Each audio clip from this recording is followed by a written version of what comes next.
soy Marisol y te doy la bienvenida a Raíz Nativa, este espacio creado para nativers, personas que como tú y yo buscamos vivir en armonía con la naturaleza, el bienestar y la sustentabilidad.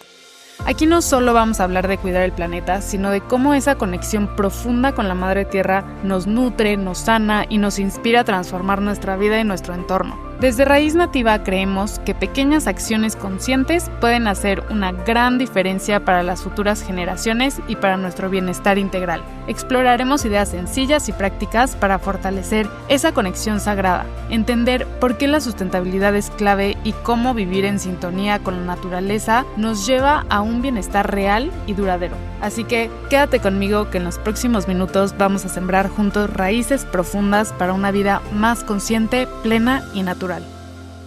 Nativers, nuevamente estoy con ustedes y les quiero platicar que hace unos meses fui panelista en el foro legislativo que se llamó Alimentos Más Sanos para México en la Cámara de Diputados. El panel en específico en el que yo participé se llamaba Equilibrio y Vida para el Agua, Suelo y Polinizadores, y fue una experiencia muy enriquecedora donde compartí reflexiones sobre la importancia de conservar los ecosistemas que sostienen nuestra agricultura y la seguridad alimentaria nacional. Participar en espacios de diálogo técnico y legislativo me reafirma la importancia de conectar con la ciencia, la política pública y el trabajo en campo para poder construir una agricultura más sostenible y resiliente. Agradezco muchísimo a quienes hicieron posible este encuentro y a las personas con las que compartí el panel por su compromiso y conocimiento en estos temas. Y en este capítulo les voy a platicar un poco de lo que compartí en ese foro.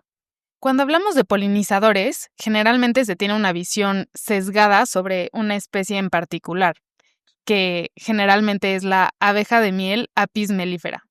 La que más común se identifica que es la que es amarillo con negro y con aguijón. Sin embargo, esta solo es una de las especies de abejas que hay. En realidad, es un grupo muy diverso.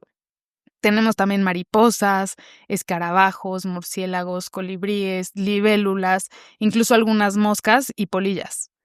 Pero ¿por qué es tan importante hablar de las abejas cuando hablamos de polinizadores? Las abejas representan el 35% de los polinizadores en total. Para entrar en contexto, en el mundo hay alrededor de 20,000 especies de abejas registradas. Esto es el doble de especies que hay de aves, por ejemplo. Como sabemos, México es un país megadiverso. Somos el único lugar en el planeta que cuenta con el 10% de especies de abejas. Y la mayoría de estas abejas son conocidas como abejas nativas. Es decir, que tenemos alrededor de 2,100 especies de abejas diferentes y la abeja de miel que mencioné al inicio es solo una de ellas. Las abejas nativas son incluso un símbolo de religión y divinidad en muchas comunidades indígenas. La supervivencia humana depende en gran medida de los polinizadores, ya que sin ellos no habría alimentos. En el mundo, el 85% de las plantas dependen de la polinización para su reproducción y más del 70% son alimentos. Entonces, imagínense, por eso se dice que sin abejas no podemos sobrevivir, porque el 85% de nuestras plantas dependen de la polinización. Ahora, en los últimos años se ha visto una reducción importante de población de muchas especies de polinizadores. Algunos de los factores tienen que ver con el cambio climático, la pérdida de hábitat, pero hay zonas en donde los números son mucho más alarmantes y en donde se observan mayores pérdidas. Estas zonas son las zonas agrícolas. La agricultura es el principal determinante de la pérdida del hábitat a nivel global. Además, se utilizan compuestos agroquímicos que impactan directamente en la vida y la salud de los polinizadores y muchas veces también la salud de los consumidores. Por eso también a veces decimos que las abejas son bioindicadores. Quiere decir que nos indican ciertas cosas, ¿no? En este caso, las abejas o los polinizadores nos indican que hay una zona con aire limpio, agua limpia. Y bueno, pues si estamos viendo que las abejas se están muriendo o los polinizadores se están muriendo en esa zona, imagínense que nos puede pasar también a nosotros o a nosotras. Es sumamente importante que si tú te dedicas al mundo de la agricultura, tengas mucho cuidado en cómo aplicas los fertilizantes y los pesticidas, porque muchas de estas especies de abejas nativas anidan en el suelo. Entonces, pues bueno, se puede acabar muy fácilmente una especie con prácticas que no son responsables dentro de la agricultura. Ahora bien, se ha observado que en las zonas protegidas que están más alejadas de estos compuestos, algunas poblaciones de polinizadores se mantienen en el tiempo, lo cual nos comprueba que si cambiamos algunas prácticas y sustituimos o reducimos la cantidad de agroquímicos, es posible recuperar y recolonizar esas zonas, con polinizadores. Esto es fundamental y es fundamental tomar en cuenta diferentes especies de polinizadores, ya que algunas especies se especializan en ciertos tipos de planta o de cultivo, incrementando la productividad y la calidad del fruto.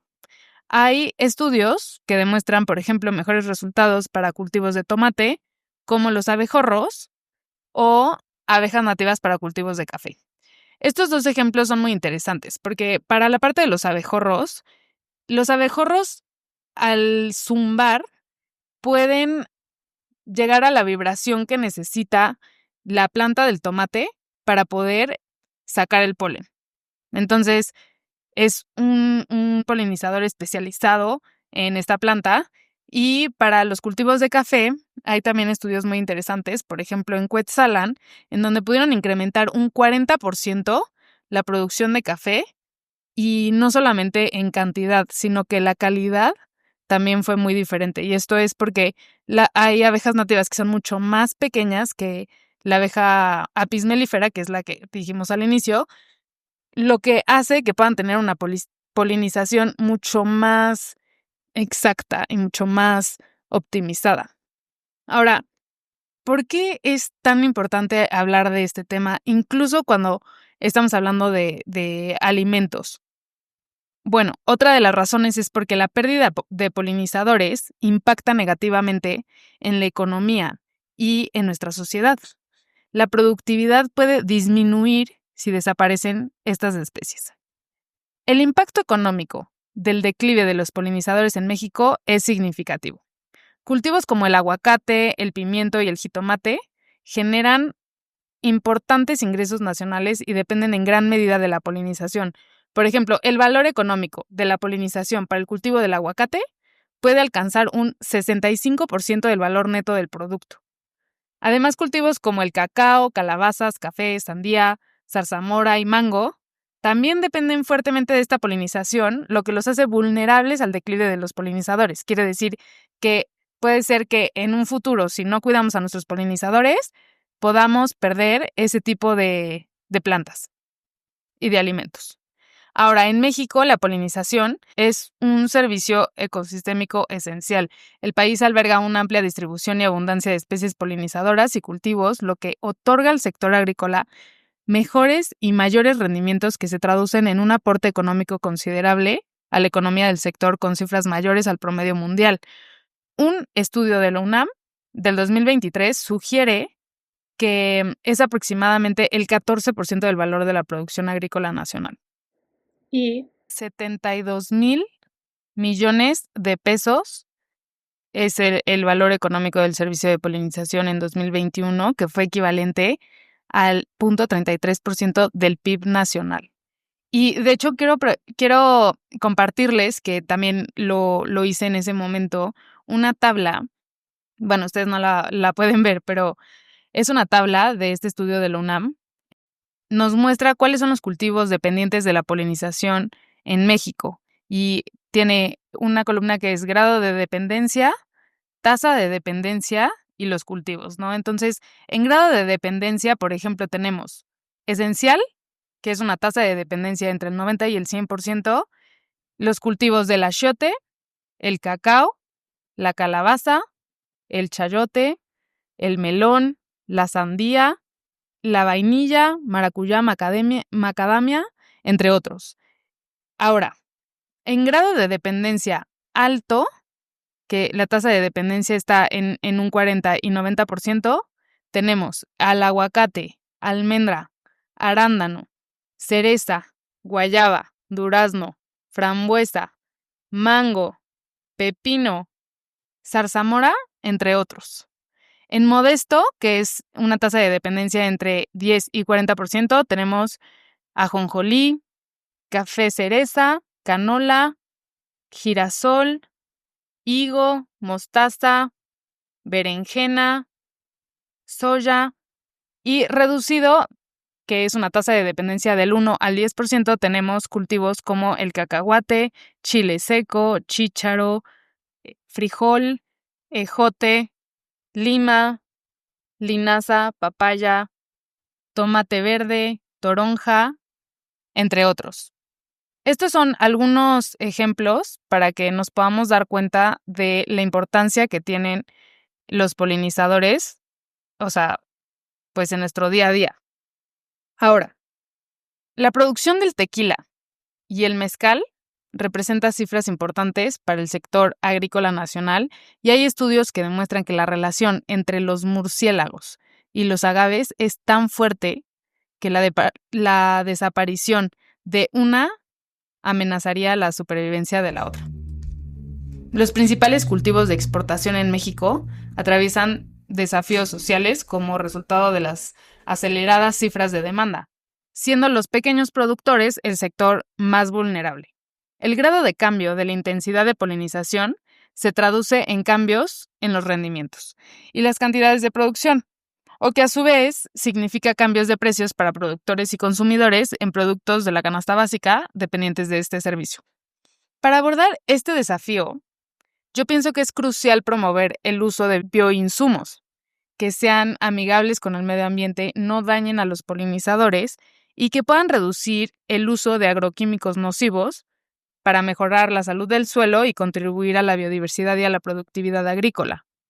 Pero para esto se requiere una regulación clara que establezca estándares de calidad y facilite su registro y comercialización. Además, la investigación y el desarrollo de nuevos bioinsumos deben ser una prioridad junto con la capacitación de los agricultores sobre su uso adecuado.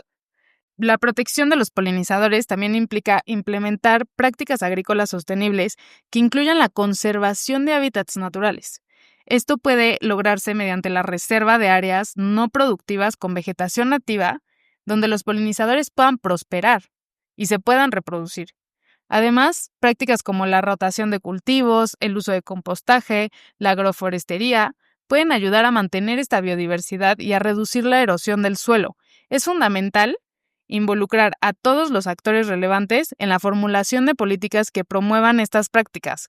Y finalmente, es esencial que las políticas públicas en México apoyen la conservación de polinizadores y el uso de bioinsumos de manera integral.